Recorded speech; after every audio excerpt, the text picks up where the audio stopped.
السلام عليكم ورحمة الله وبركاته أعزائي المتابعين. جينا لكم بفيديو جديد بنتكلم فيه عن الحاجات المتداولة اللي هو شغل التفتيش، وإن معرض أي واحد فينا إنه يتقابل مع ضابط في الشارع فيسأل على بطاقته أو يفتشه.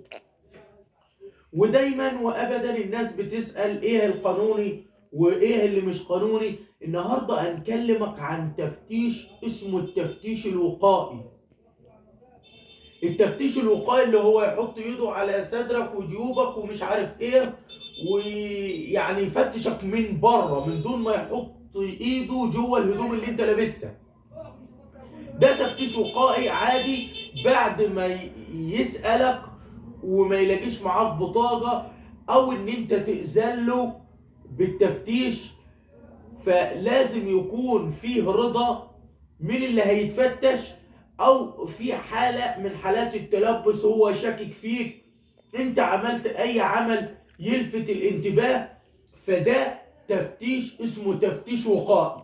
لكن لو انك اديت للضابط السماح او كان على رضا، من حقه يفتشك خلاص، لان ده رضا منك انت. اما هو لو فتشك تفتيش كامل من دون توافر حالة من حالات التلبس او اذن رضائي منك انت او اذن نيابة، يبقى التفتيش باطل، واللي هيتواجد معاك بعديه هيبقى باطل. انتظرونا في فيديو جديد ومعلومة جديدة.